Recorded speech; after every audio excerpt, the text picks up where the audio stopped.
welcome. My name is Scott Irwin, and my colleague Daryl Good is with me here this morning for the webinar entitled Outlook for Corn and Soybean Prices following the USDA's estimates of June 1 stocks and planted acreage. We welcome everyone who's online or will be soon to this webinar. Just a few reminders as we get started. That you can ask questions, and we ask you can continue to submit questions that we will do our best to address later in the program. And so be submitting those now, and you can also submit them during our Q&A time. What we're going to cover today, we're going to review the grain stocks estimates, draw implications for old crop 14 and 15 balance sheets, review the acreage estimates, and draw implications for the 15-16 balance sheets. And Daryl and I will be trading off as we go through this outline. So we're going to start with corn, and we're going to start with the June 1 corn stocks number. The USDA reported yesterday that June 1 stocks were 4.447 billion bushels. And we can see that that is a relatively large number, the highest for June 1 that we've seen since 2006. Not unexpected given the large crop that we have. What's important is that the market was expecting somewhat higher stocks, 108 million bushels to be exact. And so this was suggesting that usage was proceeding somewhat faster than expected. This puts into historical perspective the June 1 corn stocks versus trade guesses. And we can see that the June 1 release this year was 108 million bushels smaller than expected. That's a moderately bullish number based on the comparisons you can see on this chart. It's nowhere near the size that we saw in 2010 and 2011. Those would be about 2 to 3 times, well, more than 3 times what we saw yesterday. But nonetheless, a moderately bullish number by historical standards. What's really important from that June 1 corn stocks number is what does it mean about feed and residual use for corn. We can imply this number by looking at the stocks change and subtracting from it known other uses for processing and exports. And when you do that, you get a third quarter feed and residual use for corn of 1.148 billion bushels. That number is a big jump from what we saw last year, almost a third. So again, not a big surprise that it's going up substantially with the low corn prices and the expansion in livestock numbers that we've seen. But again, the important point is that that was over 100 million bushels more of an increase in use than the market was expecting. One comment that I think we can now make and conclude is that a lot of discussion, rightly so, about the potential impacts on feed use of corn from the avian bird flu episode. Whatever that impact may have been, it clearly was overwhelmed by increases in feed use from other species, probably hogs being the main source of the big jump in feed and residual use of corn. So that's where we stand with the data that we have as of today. And what does that lead us to in terms of total feed use for the fourth quarter, the last and remaining quarter for the 14-15 crop year? And with that last feed and implied feed and residual number, we only need to have feed and residual use in the fourth quarter of this year at 434 million bushels in order to meet the USDA's current old crop feed and residual for corn. And you can see that that's only a 23 million bushel increase, and that seems like that's even taking into account the fact that we're likely to have some larger feed wheat usage because of quality issues due to the extremely wet harvest period we're having, particularly for SRW wheat and HRW wheat in some parts of the country. So even if you take that into account, the 434 seems to be too low. So as we move then to the 14-15 corn balance sheet, you see what the USDA's 14-15 numbers in the left column, and then our estimates after the reports. Everything is exactly the same as the latest USDA numbers, except we're going to bump up feed and residual by 50 million bushels in light of the stocks report, which will give us total consumption of 13.647 billion bushels. Ending stocks dropping that 50 million bushels down to 1826. Ending stocks to use ratio then dropping slightly to 13.4%. We're not changing the season average price projection at this point, 365, because so much of the calculation of that is already completed for the year. It's possible that might end up maybe a nickel higher. Certainly, the changes do have implications for summer price levels, but again, because of the nature of the averaging for that season average price, we don't think that it will change too much. So with that, I'm going to turn it over to Darrell. Okay, thank you very much, Scott. We want to turn our attention now to prospects for the upcoming marketing year. And of course, we look to the June acreage report to get a better handle on the potential size of the 2015 corn crop. What we're showing in Figure 6 is the USDA's estimate of planted and harvested acreage of corn based on their June survey. Planted acres have been coming down, obviously, since 2012. The June survey indicated plantings of about 88.9 million acres.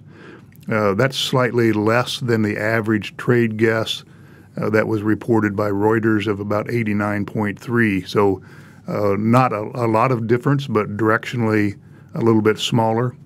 And the survey also suggested that acreage harvested for grain would be at about 81.1 million acres. Relative to the March intentions, the planted acres number is down just a bit as well, so a couple 100,000 acres. So we would say not a big change from what the March survey indicated, but I think directionally is a little bit important that we're seeing slightly fewer acres. I think we have to recognize that we're still working with an estimate or a forecast of planted and harvested acres. Those numbers will not be really finalized until you get probably to October, when we'll have a really clear picture of how many acres were planted and harvested. It's useful, I think, to look at the history of how the final acreage estimate compares to the June intentions, and we show that in Figure 7 dating back to 1996. I use 96 as a starting point because that's when farm programs changed to introduce a lot more flexibility into the planting decision.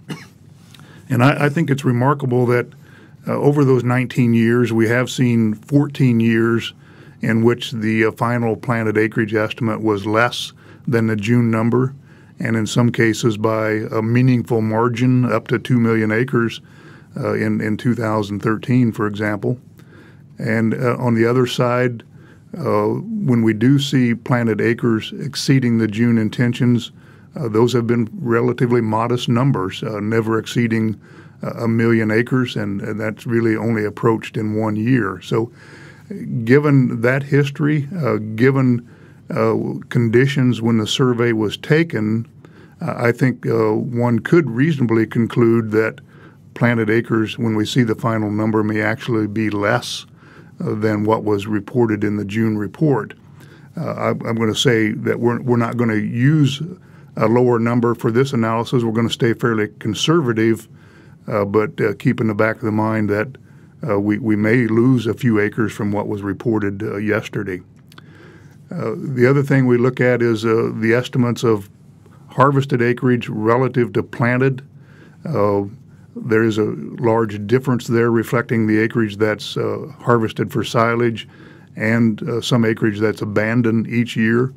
And we see the history of that difference here again back to 96 and the current forecast for 2015 with a difference of about 7.8 million acres. And you would have to say that that's pretty consistent where we've been, except for 2012, of course, when drought conditions really pushed more acres into silage and less harvested acres due to abandonment. So at this juncture, I would not second guess that difference of 7.8. But given the extremely wet conditions that we've seen in the eastern Corn Belt and in parts of eastern Iowa, you might argue that we could see a bit more abandoned acres, but at this juncture, 7.8 seems like a reasonable number. The other piece of the production question, of course, is what will the average corn yield be in 2015? We show you the trend of corn yields, U.S. average since 1960. That trend does explain a fairly high percentage, almost 90% of the annual variation in yield. And we've been around the block a few times in terms of changing the forecast that we're using for 2015. Until very recently, we were pushing that number up a bit based on generally very favorable conditions. We've more recently reduced our yield expectation a bit down closer to a trend number for 2015. Right now, based on weather conditions, crop ratings, we've settled on a number of 165 bushels as our best guess of yield potential at this point. And of course, it goes without saying that that number could change meaningfully as we go through the growing season, but I think is a reasonable starting point for developing a balance sheet for the 2015 marketing year. And we present that in Figure 10, comparing it to the USDA's projection in the June 10th WASDE report. And so we show in red here how our numbers change from the USDA's. Obviously, the acreage number reflects the June survey of 81.81 million acres harvested. If we use 165 bushel yield, that would give a crop of just slightly less than 13.4 billion bushels.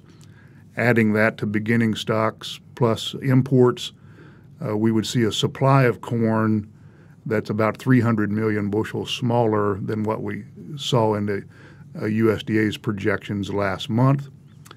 On the consumption side, the only revision we would make at this point compared to USDA is the feed number.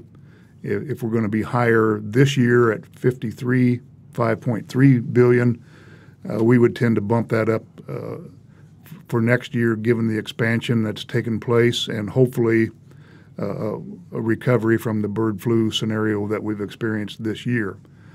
So we would see total consumption at 13.8 billion bushels, pull our ending stocks down to about 1.4 billion, a 10% stocks to use ratio, and we think that projects to significantly higher prices for the 2015 marketing year than what we've experienced this year. And at this juncture, we're sticking with our March projection that we used of $4.25. Certainly the market right now would support that kind of average price projection. And we think that given the potential for slightly smaller acreage and perhaps some further yield reduction depending on July weather, our balance sheet is probably a little conservative. And so I think 425 is really a defensible number at this point. And we would, as usual, expect to see quite a bit of variability in prices around that average. I think in the near term we will be supported at or above that level as we go through July and see how the crop fares. So now that we're seeing prices above the spring price guarantee for crop insurance, we think we're moving into that time period when new crop sales probably are warranted at this point. And the higher we get relative to the $4.15 insurance price guarantee, I think the more aggressive we would be in doing some new crop sales.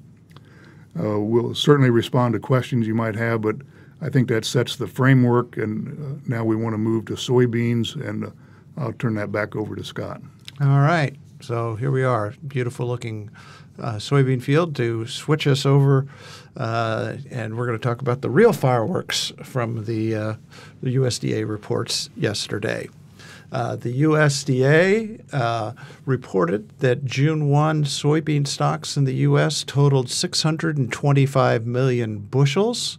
Again, just like corn, substantially higher than a year ago. But as you can see, nowhere near the highest levels of soybean stocks that we have seen in recent years. And the key is what the market expected. The market was expecting a stock number closer to 670 million bushels, so that we had a very large difference between what the market was expecting and what the USDA reported. And to put that into perspective, the 45 million bushel lower stocks figure that the USDA reported was by far and away the largest that we had seen in soybeans going back to 2006. We can see that the typical range of the difference between what the USDA reported and the average trade guess was roughly plus or minus 20 to 25 million bushels. And so the 45 million bushel bullish surprise was roughly twice what we had typically seen for the difference between the USDA number and what the market was expecting. I think another perspective to put on this number is that there's been a lot of discussion since 2006, and Daryl and I, along with Dwight Sanders at SIU, had done an extensive report investigating various questions about USDA stocks numbers focused mainly on corn, and because of huge differences between what the market expected and the USDA numbers in corn, particularly in June 2010 and 2011. But during that same period, we had never seen anything kind of as out of bounds from historical experience in soybeans. So now we're seeing, a huge market shocks from the stocks report in soybeans as well. So that's kind of interesting perspective. So what does that mean for our soybean old crop balance sheet? The WASDE numbers for 14-15 U.S. soybeans are shown in the first column, and the second column shows our modifications based on the USDA stock number. And as you can see, nothing changes all the way down to that seed and residual line. And the USDA was carrying a number of 136 million bushels for seed and residual. And of course, it's very important to remember that that category is seed and this residual or measurement error category. And basically, if you add up the seed and residual numbers for the first 3 quarters of the 14-15 marketing year, it's actually standing right now at about 300 million bushels. Typically, in the fourth quarter, one would anticipate that we would have a negative residual that will offset a significant part of the 300 million bushels total as it stands through the first 3 quarters. We take kind of an average number for the fourth quarter of 100, expecting a negative 100 in the fourth quarter, recognizing that there's historically been a fairly wide range of what that number actually is in the fourth quarter. And so that leaves us at 200 million for the seed and residual in our current 14-15 soybean balance sheet. Gives us a total consumption of 3.825 billion bushels. And, this is the huge change in the old crop situation, exactly what the market was reacting to yesterday, dropping ending stocks by almost 70 million bushels from 330 to 266. Stocks to use dropping from 8.8% to 7%. Again, we keep the average farm price the same because of the nature of how that's computed. There will be definitely higher prices this summer. So that's how we see the balance sheet changing in light of the soybean stocks report yesterday. One additional point that I'd like to add is that the large size of the seed and residual that we see building through this marketing year certainly points in the direction of the possibility that either yield or harvested acreage or both were overestimated last year, and we would expect if unless something really dramatic happens with the fourth quarter stocks number, that the USDA will at least partially adjust the harvested acreage and yield down in order to reduce that residual. It's possible, for example, that yield could come down from 47.8 to as low as 47 or even a little bit below 47 when the USDA balances all this out in the September stocks report. So with that, I'll turn back to the new crop prospects with Darrell. Okay, thank you, Scott. I think it's in the case of soybeans where we have more uncertainty and more questions about acreage and production potential for 2015. Presented in Figure 14 is the USDA's planted and harvested acreage forecast based on the June survey. 85.1 million planted, 84.4 million harvested. And as you can see, the planted acres number was pretty close to the average trade guess.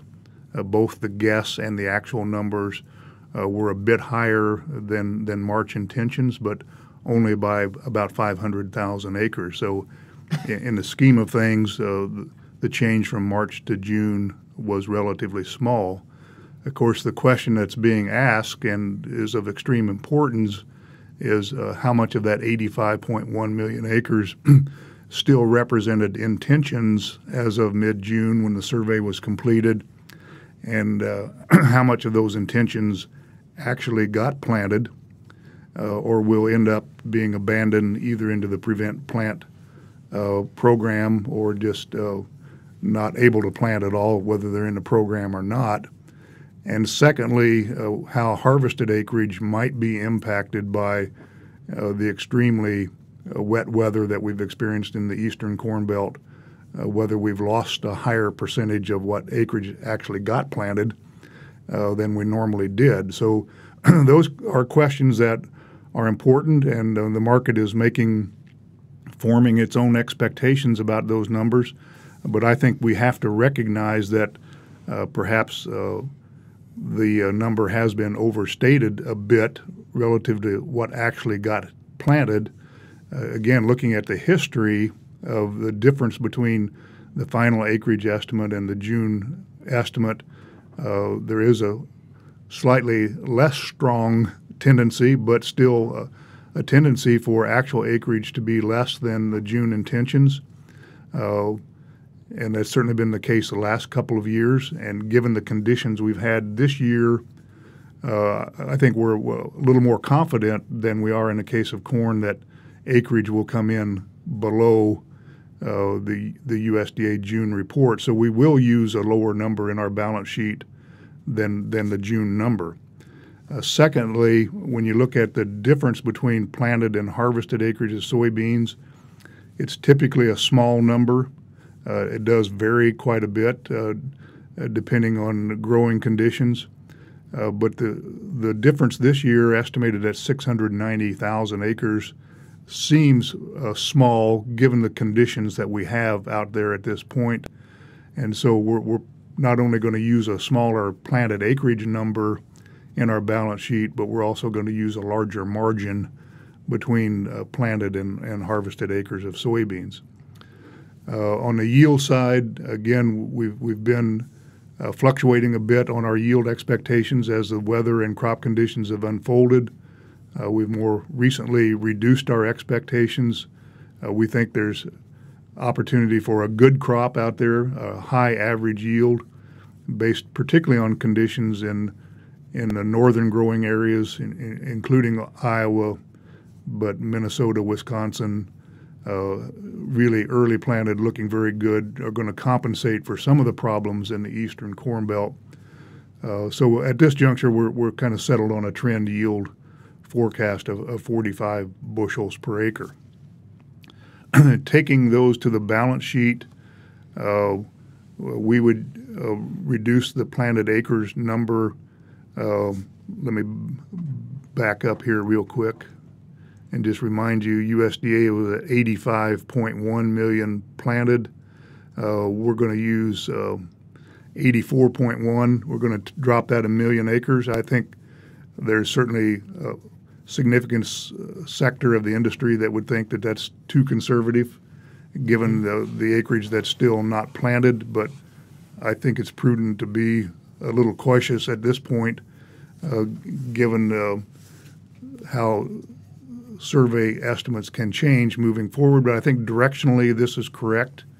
And then we're going to widen the margin between planted and harvested by a couple 100,000 acres and put harvested down to 83.2 million acres. 45 bushel yield would give us a crop of 3.74, about 100 million bushels less than the USDA's forecast in the June WASDE report.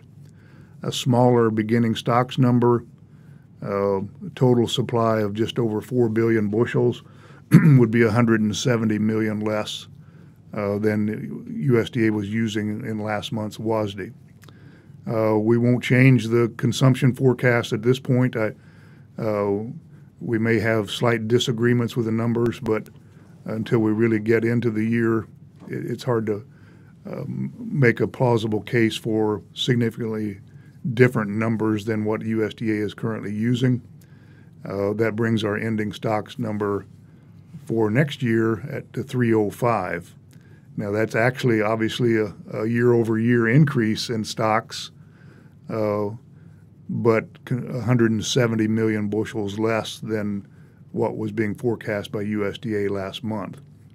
And again, would have to argue at this point if we are in error on the balance sheet, it probably is still a little bit too large on the supply side and a little bit too large on the ending stocks number. But even then, we're seeing our stocks-to-use ratio at a reasonably small level of 8%, and I think that would justify an average farm price for the upcoming marketing year very close to what we had this year.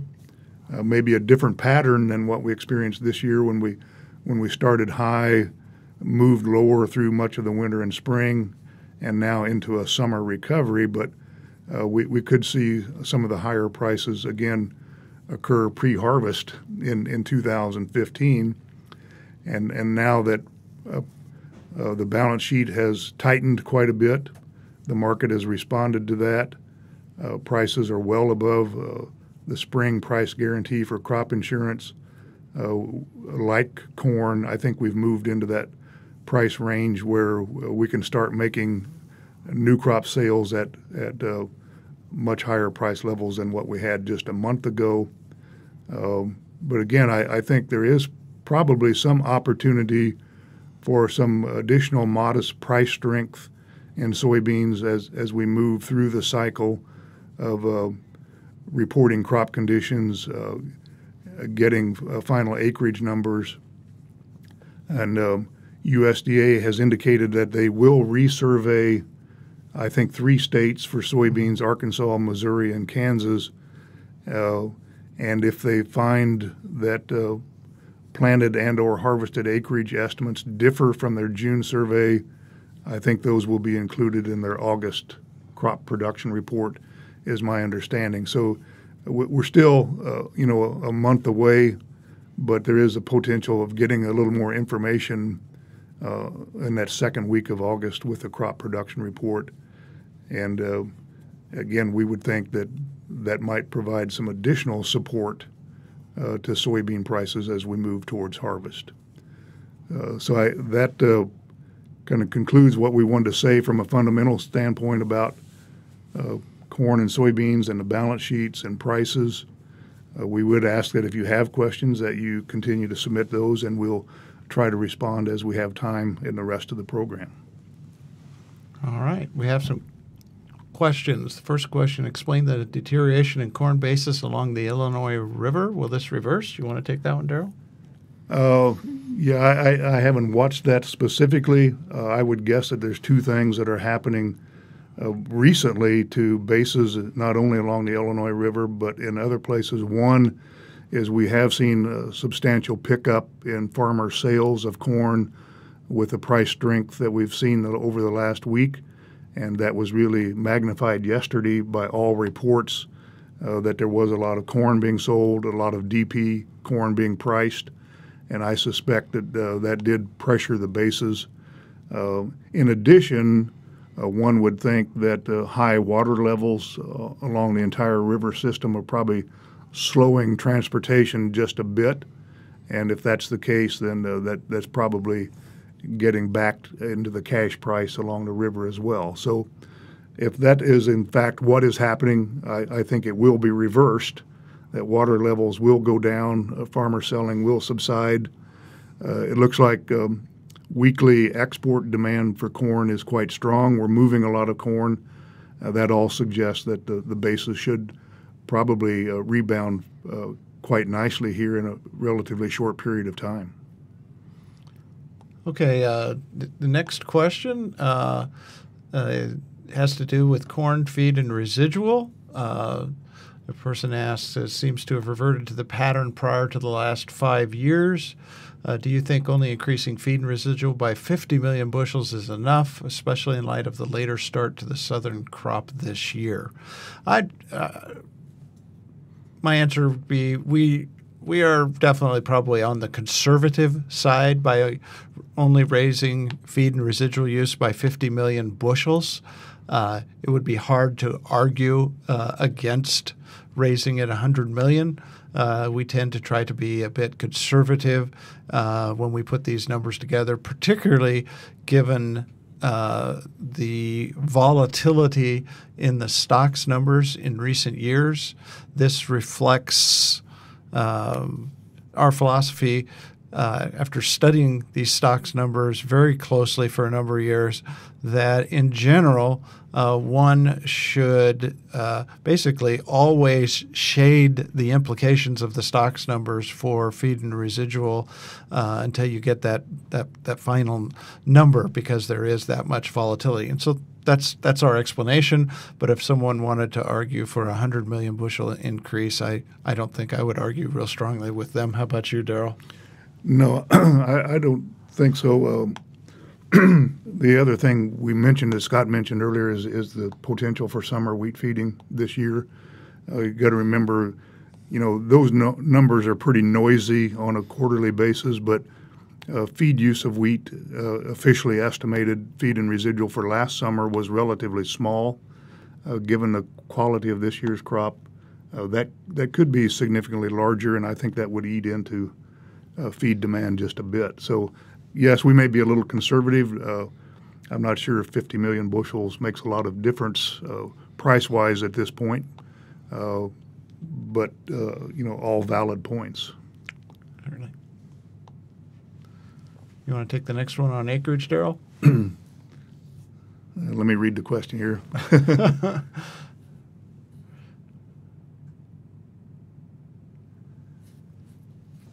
Yeah. The question is, given the big residual use of corn and soybeans that we've seen, particularly on soybeans, I guess, and some discrepancy between NASS and FSA acres on last year's crop, the question is, do you think the NASS acreage numbers for last year's crop might be too big, causing the acreage to boost last year's production levels higher than they should be instead of the yield? Yeah, I think that when that's possible, and when we look at the history of USDA revisions on soybeans, they don't do that much on corn. We don't see, after the final January number, we don't see much revision on corn. It all happens on soybeans because we have better accounting on consumption of soybeans. Kind of forces USDA's hand to reconcile. We have seen both yield and acreage numbers adjusted following the release of the September stocks number. So whether it's yield or acreage or a combination of the two, the evidence certainly points to some revision in that crop for 2014. Well, while you're on acreage, you just want to keep going, Darrell? The question is, the change in the acreage estimates from June to final has become more volatile in recent years. Maybe I could just bring up that slide here real quick, and we can take a look at that. So it's figure 7, where it seems like since 2006, we've seen a lot of volatility relative to the change in both directions.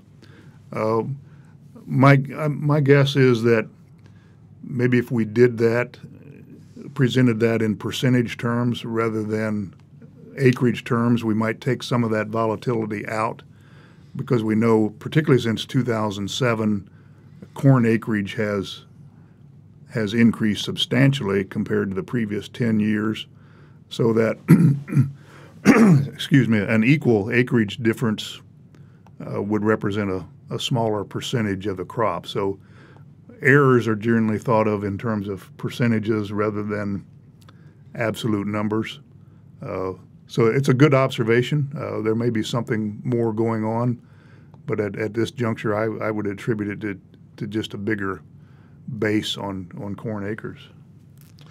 All right. The next question is having to do with weather. It says, if the current wet and cool weather we're seeing is the result of El Nino, how does this impact your expectations for yield if we continue to get cool and wet weather through July and August?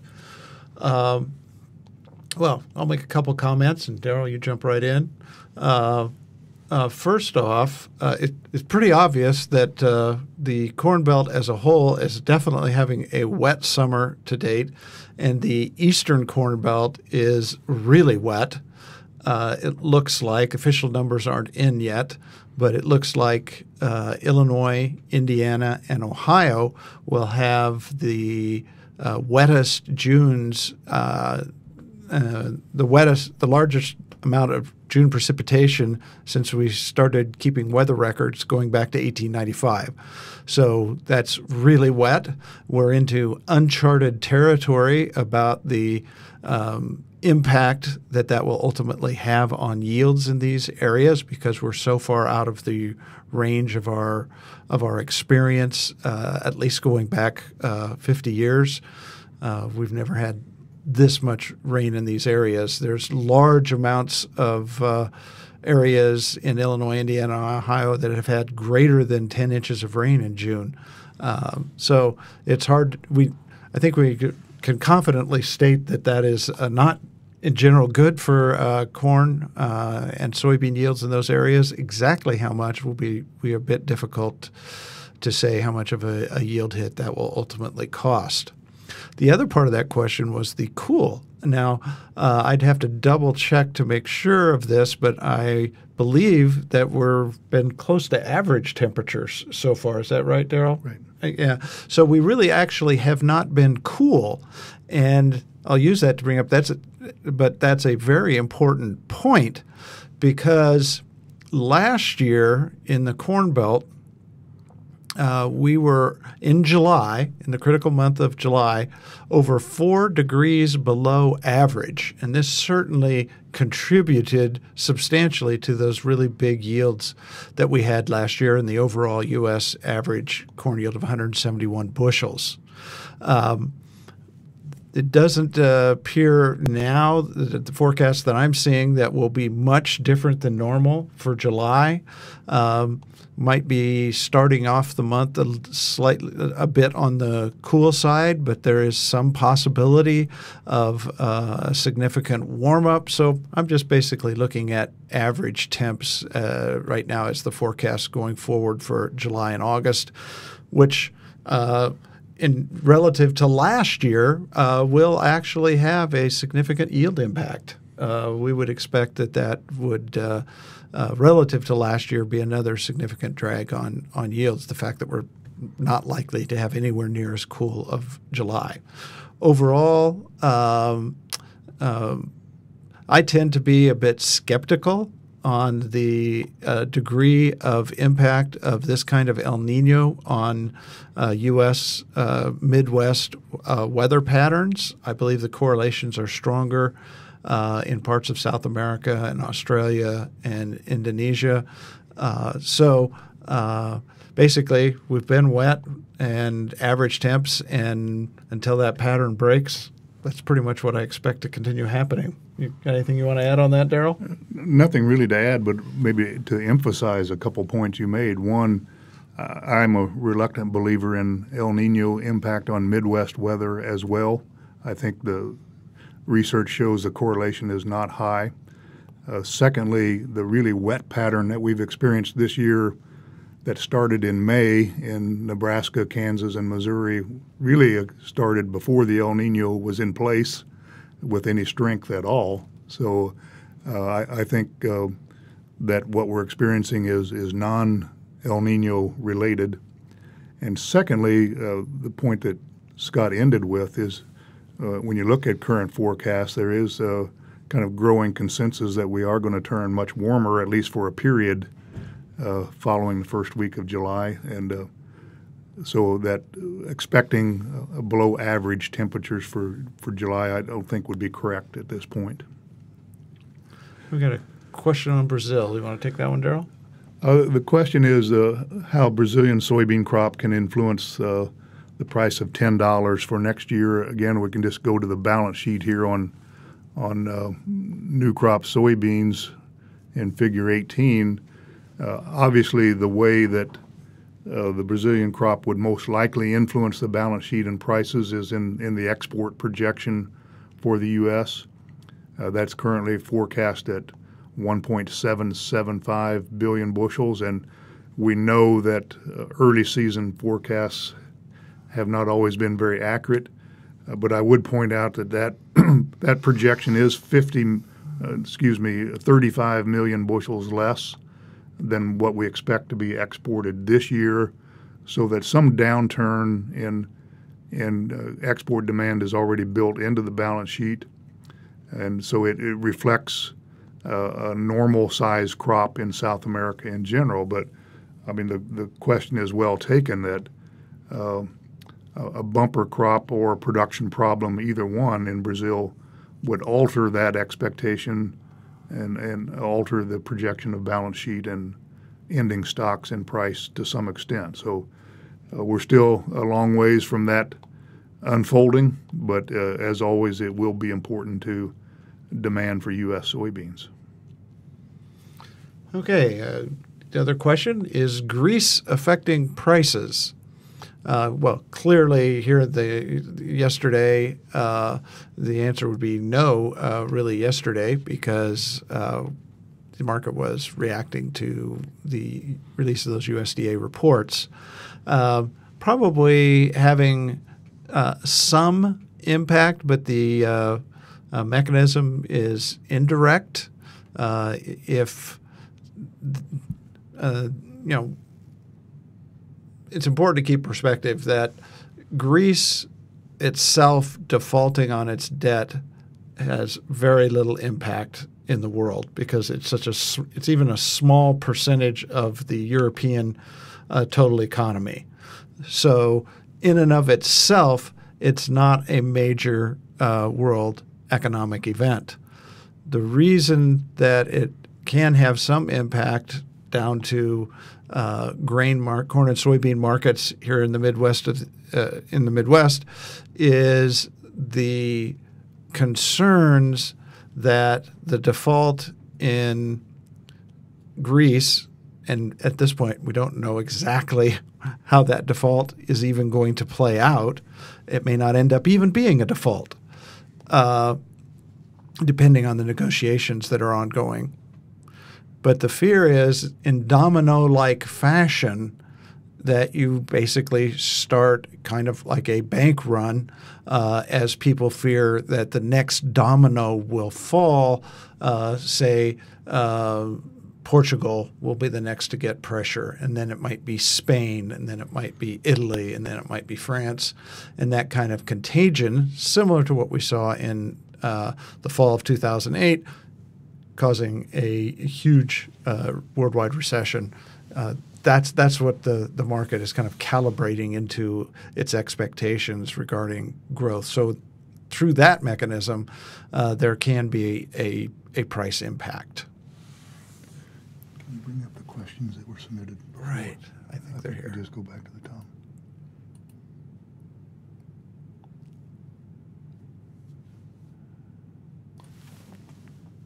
Where are they? Just slide that over here. Use the slide, take you all the way up.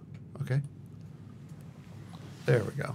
All right. We did have a few questions submitted before the webinar. I was just going to take a look at those, see if there's any that we haven't addressed at this point.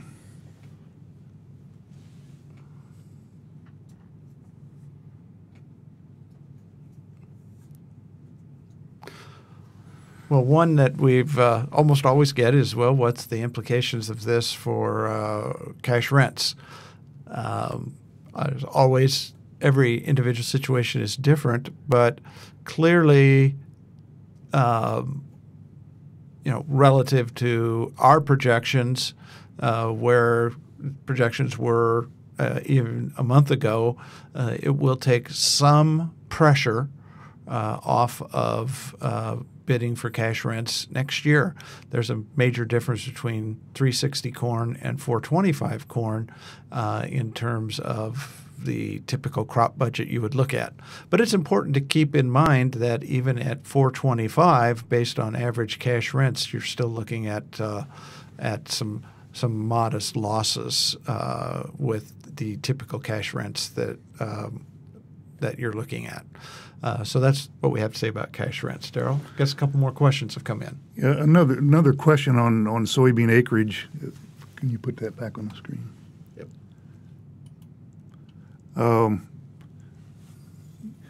The question is, we've been talking about the possibility that acreage will be less than the June report. The question is there some risk that acreage could actually be higher, observing that in other years when we've really had delayed planting, that acreage did not get cut.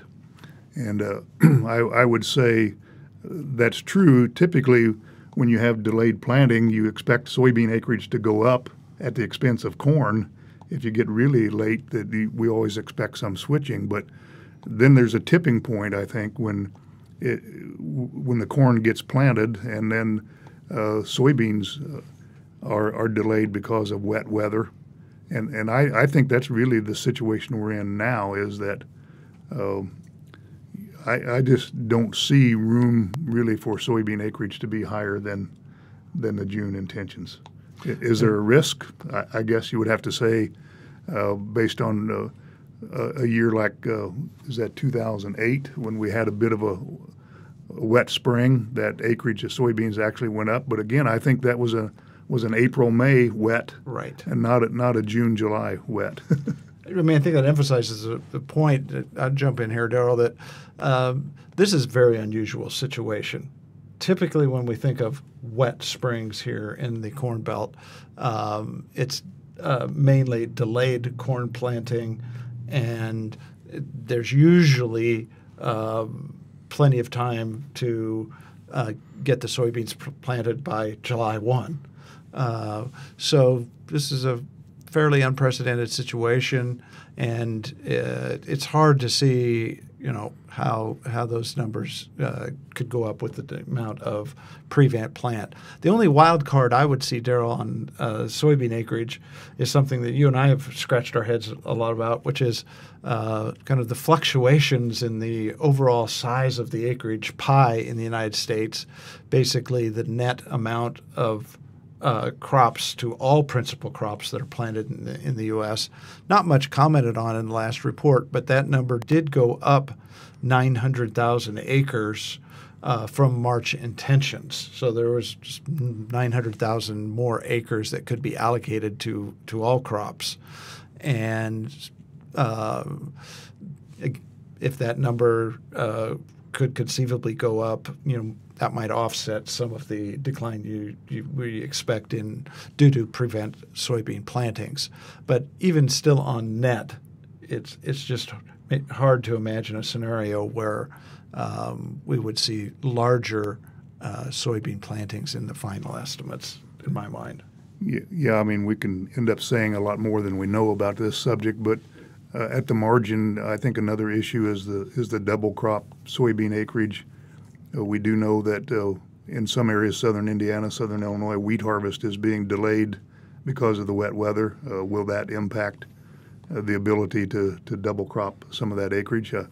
On one hand, plenty of moisture for the crop. On the other, but can you get in the field?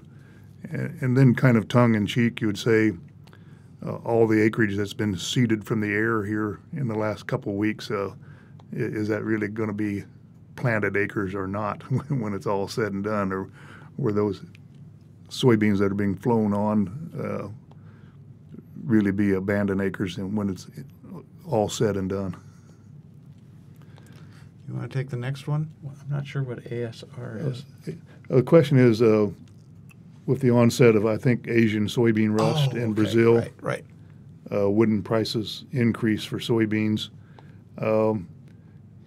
Clearly not an expert on Asian soybean rust, but it's a disease that is controllable. So to the extent that it gets out of hand and is not controlled, soybean rust could impact yields and production in South America, and once again turning more business in the export market to the U.S. But I think that's probably not going to be an immediate factor that's influencing prices, but 6 months from now might be a legitimate issue in the soybean market. I guess I'll take the question is, your 165 bushel corn yield seems high based on what we see locally. How was this figured? Gives me a good opportunity to put a plug in, Daryl, for our FarmDoc daily articles.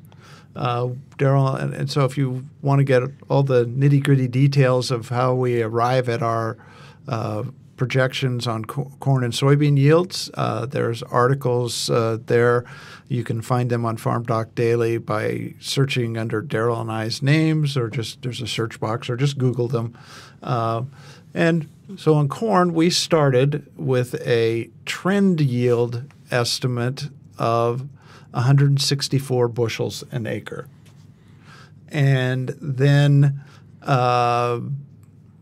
due to some less than normal late planting, we had boosted our yield projection to 166 bushels an acre.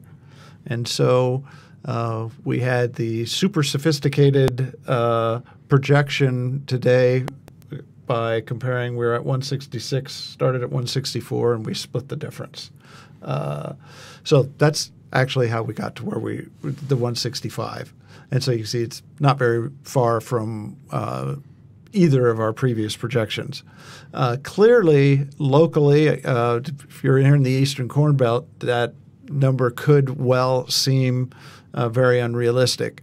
But you have to look at the entire Corn Belt, and in a reversal of last year, when the northwest half of the Corn Belt suffered yield-wise relative to the southeast half which would include Illinois and its phenomenal 200 bushel an acre yield last year, that basically the fortunes are basically reversed. There was too much June precipitation in the northwest half of the Corn Belt last year, and it did hold yields down. And so on balance, we had the 171. If you look at current crop conditions ratings for Iowa, for example, they're very high. Iowa looks, except in a relatively small part of the state, to have potentially very high yields. Of course, that can change rapidly if we would get that blast of hot weather. That will cause those yields to even deteriorate. But based on what we know now, that's kind of the difference in fortunes this year. And so the key is compared to last year, will the northwest half be as good as the southeast half was last year? Right now, that looks like a pretty reasonable bet. I think the real key question is, will the southeastern half of the Corn Belt this year have larger yield drags from the wet weather than we saw in the northwest half of the Corn Belt last year? And you can see we're forecasting 165 bushels right now, so we definitely lean towards the viewpoint that you're going to see some bigger reductions this year in the southeast half of the Corn Belt than we did in the wet areas last year. And I think that we would probably lean towards the view that the yield risks at this point are to the downside of 165 mainly compared to the upside, given the uncertainty about the ultimate impacts of the incredible wet weather we've had in June. I don't know, Darryl, if you want to add something to that or not. No, I or think disagree. No, I think that summarizes it well. But we acknowledge that it's early, and the weather that will actually determine yields is yet to happen. So this is very much just a look at crop conditions, weather patterns, and historical yields, and forming some judgment about where we are at this point. And that's kind of what makes markets is everybody has a different opinion about that, and we may be too conservative in terms of how much yield damage has been done to this point. But so, got one more? You want to take the? I don't know what that means. We're going to ignore the last question. I'll maybe take the last one here, Darryl. It was one submitted earlier. Kind of an interesting question. Let's just look at a little bit longer term. The question is, are we looking at 3 to 5 more years of efficient markets for corn and soybean prices, break even or below, before we see a significant rally again? Without a drought or other supply-demand issues, what type of profit margins can we expect, costs, et cetera?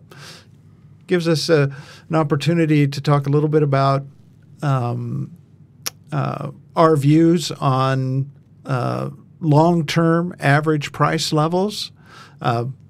Definitely going through a period of depressed prices in our view, but we haven't seen anything that would significantly change our projections for the long-run average price of corn, soybeans, or wheat from what we have projected numerous times in recent years, what we call the new era of grain prices.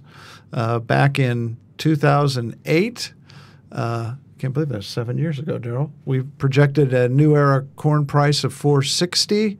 I believe it was $11 for soybeans and wheat. $5.80. And we've always been very careful to say that history clearly shows that if those averages are right, you are likely to go through some extended periods of prices below those averages. We've seen periods as long as 3 to 5 years, and we think we're probably right now have been in, maybe with the production problems we have seen and will see, we will break out back above those historical averages. It's certainly a possibility, but we haven't seen anything that says that would change our very long-run expectations for average prices. I don't know. You want to add anything to that, Darryl? No, well said. that's our story, and we're sticking to it. So thank you very much for your attendance at our webinar. So again, thank you, and have a very good day.